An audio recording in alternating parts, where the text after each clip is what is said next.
한국방송통신사 오늘의 뉴스입니다.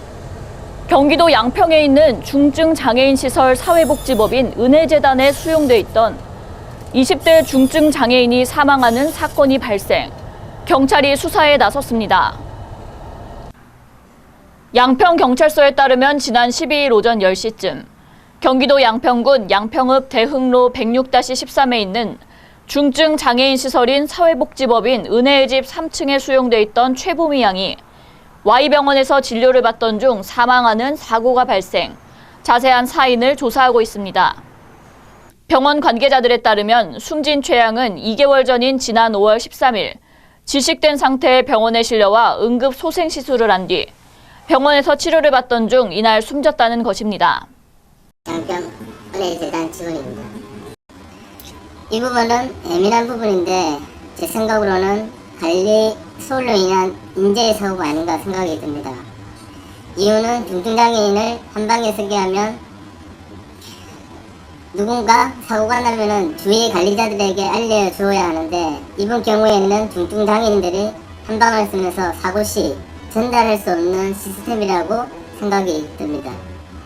은혜의 집 관계자들에 따르면 지난 5월 오후 7시쯤 숨진 최 양과 같은 방에 생활하던 김모 씨가 최 양이 누워있던 침대에 올라가 최 양을 침대 난간에 밀어내면서 최 양이 침대 난간에 목이 끼이면서 질식돼 있는 것을 시설 관계자들이 발견, 급히 병원에 옮겨졌습니다. 당시 최 양을 질식하게 만든 김모 씨는 사리분별을 모르는 중증 지적 장애인으로 최 양에게 가해를 가했던 당시에도 자신의 행위가 잘못된 행동인지 인지하지 못하는 1급 지적장애인으로 밝혀졌습니다. 사고 당시 최 양이 누워있던 근처 생활관에는 2명의 사회복지사가 근무하고 있었으나 사고 현장에 있지 않아 뒤늦게 발견했습니다. 일반적인 사회복지사들의 근무 수칙은 30분 간격으로 환자들을 보살펴야 하는 것으로 알려졌습니다. 변을 당한 최 양은 자신의 손으로는 세수를 하거나 밥을 먹을 수 없는 중증 장애인으로 온종일 침대에 누워서 사회복지사 등 타인의 수발을 받아야만 생활이 가능한 지적 지체 1급 장애인입니다. 사고가 발생한 양평의 사회복지시설 은혜재단 은혜의 집은 중증 장애인들만 수용하는 거주시설로 6개의 방에 총 53명이 수용돼 있고 촉탁의사 1명을 포함 38명의 직원들이 이들을 돌보고 있습니다.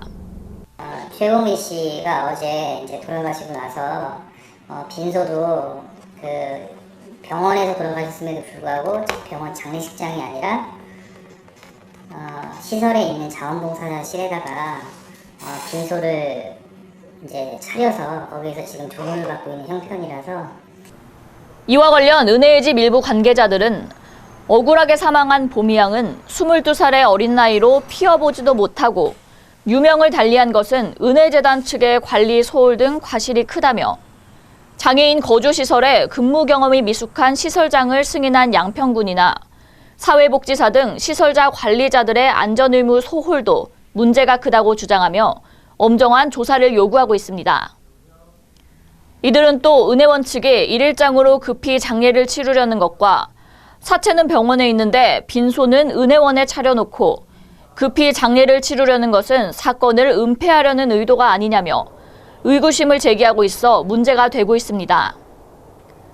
이 문제와 관련 사회복지법인 은혜재단 유시영 원장 직무대행은 보호자가 없는 무 연고자는 사인이 확실한 경우 24시간 후 장례를 치를 수 있어 법규상 문제가 없다며 빈소를 은혜집에 차린 것은 고인이 무연고자라 아는 지인들이 많은 은혜원 재단에 차렸다고 말했습니다. 하지만은 얘가 장애인이잖아요. 얘의 죽음을 놓고 애도를 하는 사람들이 얼마나 되겠습니까? 그렇죠. 근데 그거보다는 외부에서 오는 사람보다는 장애인이 우선 아니냐. 그래서 우리 직원들 보고 여우사하자고 그랬어요. 이상 한국방송통신사의 뉴스였습니다.